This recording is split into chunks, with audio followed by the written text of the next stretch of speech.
Hindi academy में आपका बहुत बहुत स्वागत है। आइए सभी को राधे राधे। आइए आज हम छायावाद से संबंधित महत्वपूर्ण प्रश्नों को करते हैं जो हमेशा ही परीक्षाओं में आते हैं और आगे भी आने की संभावना है। यह आपको प्रश्न देखने से ही पता चलेगा कि कितने महत्वपूर्ण प्रश्न हैं। और आज हम फास्ट रिवीजन करते हैं, बिना ऑप्शन पढ़े डायरेक्ट आंसर लगाते हैं। पहला प्रश्न है हमारा, निम्नलिखित कथन किसका है? जब आत्मा की छाया परमात्मा पर और परमात्मा की छाया आत्मा पर पड़ने या कविता में दिखाई पड़ने लगे तो उसे छायावाद कहते हैं। किसने कहा? डॉक्टर राम कुमार वर्मा ने कहा है। दूसरा प्रश्न है, निम्न कथन किसका है? जिस प्रकार इतिवृत्तात्मकता के आगे की चीज छायावाद है, उसी प्रकार छायावाद के आगे की चीज रहस्यवाद है। ये कथन किसका है? छायावाद के विषय में शांति प्रिय द्विवेदी का। तीसरा प्रश्न है, छायावाद का घोर समर्थक पत्र कौन सा माना जाता है? यह बहुत ही इंपॉर्टेंट प्रश्न है, इस पर आप स्टार लगा सकते हैं। जागरण बहुत बार परीक्षाओं में आया हुआ है। चौथा प्रश्न है हमारा, निम्न कथन किसका है? छायावादी युग को हम हिंदी का सांस्कृतिक नवजागरण का युग कह सकते हैं। ये है नंदुलारे वाजपेयी का कथन। पांचवा प्रश्न है, जयशंकर प्रसाद की ब्रजभाषा में लिखित प्रथम कविता कौन सी है?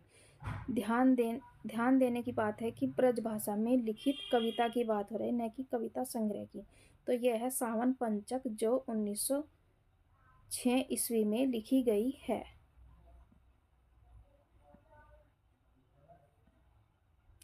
छठा प्रश्न है हमारा, जयशंकर प्रसाद की प्रथम छायावादी कविता कौन सी है? वो थी ब्रजभाषा की कविता, और यह है किसकी? प्रथम छायावादी कविता जिसमें छायावादी लक्षण दिखाई देने लगे। तो यह है प्रथम प्रभात। सातवां प्रश्न है हमारा, छायावाद का प्रथम काव्य संग्रह का क्या नाम है? तो ये है झरना काव्य संग्रह। वे कविता थी और ये क्या है? काव्य संग्रह, जो 1918 में प्रकाशित हुआ।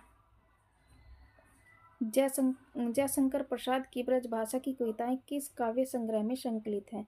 यानी कि जो जयशंकर प्रसाद की ब्रजभाषा की जो संपूर्ण कविताएं हैं वो किस संग्रह में संकलित हैं? तो ये है चित्राधार में। नौवां प्रश्न है हमारा, जयशंकर प्रसाद कलाधर उपनाम का प्रयोग अपनी किस प्रकार की कविताओं को लिखने में करते थे? ये करते थे ब्रजभाषा की कविताओं को लिखने में। 10वां प्रश्न है हमारा, कामायनी जीवन की पुनर्रचना है। यह कथन किसका है? तो यह कथन मुक्तिबोध का ही है, और इन्होंने कामायनी को एक और संज्ञा दी है। कामायनी को फैंटेसी काव्य कहा है। क्या कहा है? फैंटेसी। 11वां प्रश्न है हमारा, सूर्यकांत त्रिपाठी निराला किस दर्शन से प्रभावित थे? तो ये थे अद्वैतवाद दर्शन से, जो शंकराचार्य का है। शैव दर्शन से कौन थे? जयशंकर प्रसाद। बौद्ध दर्शन से महादेवी वर्मा। और अरविंद से थे हमारे पंत जी। 12वां प्रश्न है हमारा, रामविलास शर्मा के अनुसार निराला की प्रथम कविता का क्या नाम है? यानी कि वैसे तो इनकी जो प्रथम कविता संग्रह माना जाता है, प्रथम कविता मानी जाती है जूही की कली, लेकिन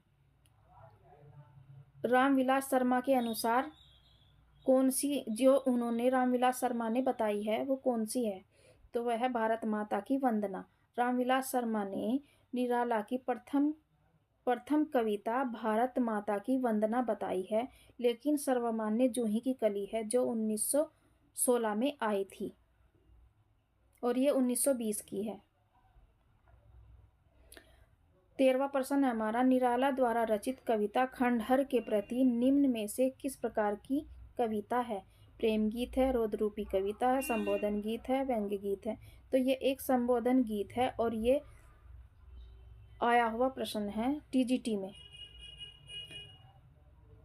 14वां प्रश्न है हमारा, शेषव के सुंदर प्रभात का मैंने नव विकास देखा। यौवन की मादकता लाली यौवन की मादक लाली में जीवन का उल्लास देखा। किसकी पंक्तियां हैं? तो ये पंक्तियां हैं सुभद्रा कुमारी चौहान की उल्लास नामक कविता से। उल्लास राष्ट्रीय चेतना की कवित्री कही जाती हैं। इनकी जो बहुत प्रसिद्ध कविता है इनकी, वो है झांसी की रानी। 15वां प्रश्न है हमारा, यह भी कथन से है, कोटेशन है। पंत जी की रचनाओं वीणा और पल्लव दोनों में अंग्रेजी कविताओं से लिए हुए भाव और अंग्रेजी भाषा के लाक्षणिक प्रयोग बहुत मिलते हैं। यह कथन किसका है? तो यह कथन है आचार्य रामचंद्र शुक्ल का।